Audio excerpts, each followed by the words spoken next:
ত্রয়োদশ জাতীয় সংসদ নির্বাচন সামনে রেখে ক্রীড়াঙ্গন ঘিরে নানা পরিকল্পনা সাজিয়েছে রাজনৈতিক দলগুলো।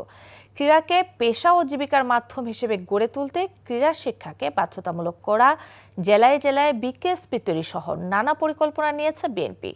অন্যদিকে 5 বছরের মধ্যে 500 আন্তর্জাতিক ক্রীড়াবিদ তৈরির কথা জানিয়েছে জামায়াতে ইসলামী।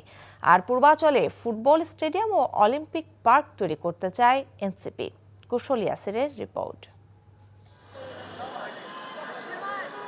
দেশে ক্রিকেট, ফুটবল সহ অর্ধশতাধিক ক্রীড়া ফেডারেশন রয়েছে। খেলোয়াড়, কোচ, কর্মকর্তা ও সংগঠকদের আকর্ষণ করতে নানা প্রতিশ্রুতি দিচ্ছে রাজনৈতিক দলগুলো।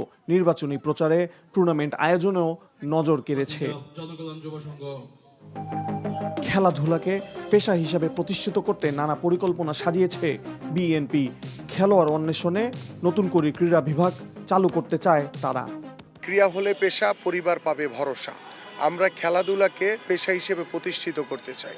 আমরা জাতীয় শিক্ষাক্রমে 4র্থ শ্রেণী থেকে যে কোনো 5টি ইভেন্টকে বাধ্যতামূলক করতে যাচ্ছি এবং আমাদের নতুন করে স্পোর্টসের নামে আমরা সারা বাংলাদেশ থেকে যারা যারা খুদে প্রতিভাবান খেলোয়াড় রয়েছে তাদেরকে অন্বেষণের মাধ্যমে আমরা ইনশাল্লাহ রাষ্ট্রীয়ভাবে তাদের, সরকারিভাবে তাদের পড়াশোনা এবং খেলাধুলার সকল দায় দায়িত্ব নেওয়া হবে। এদিকে আন্তর্জাতিক মানের ক্রীড়াবিদ তৈরি, পাশাপাশি স্পোর্টস সায়েন্স ইনস্টিটিউট প্রতিষ্ঠার পরিকল্পনা রয়েছে জামায়াতের।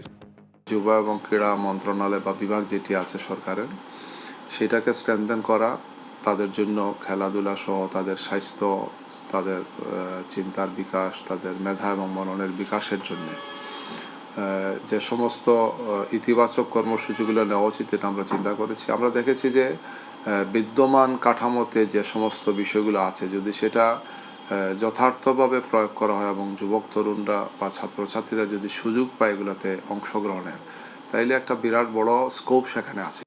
অন্যদিকে নারী পুরুষ সমান সুযোগ নিশ্চিত করা ছাড়াও নতুন বিশেষায়িত বিকেএসপি তৈরি করতে চায় এনসিপি। খেলার মাঠ তৈরি করা এবং প্রশিক্ষণের ব্যবস্থা করা, যারা ভালো তাদেরকে সুযোগ করে দেওয়া, সেই ধরনের ট্রেনিং সেন্টার এরকম পরিকল্পনা রয়েছে। ডিটেইল ইশতেহার হয়েছে একটা, আর আমরা 36টা পয়েন্ট দিচ্ছি প্রায়োরিটি লিস্ট। সেখানে আমরা তরুণদের জন্য কর্মসংস্থান থেকে বেশি প্রায়োরিটি দিচ্ছি, বাট স্পোর্টসের বিষয়ে আমাদের পরিকল্পনা আছে। নতুন সরকারের জন্য ক্রীড়া অবকাঠামো তৈরি ও উন্নয়ন হবে অন্যতম বড় চ্যালেঞ্জ।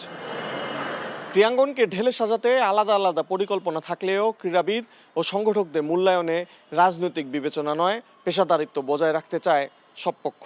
কুশল ইয়াসির, এনটিভি নিউজ, ঢাকা।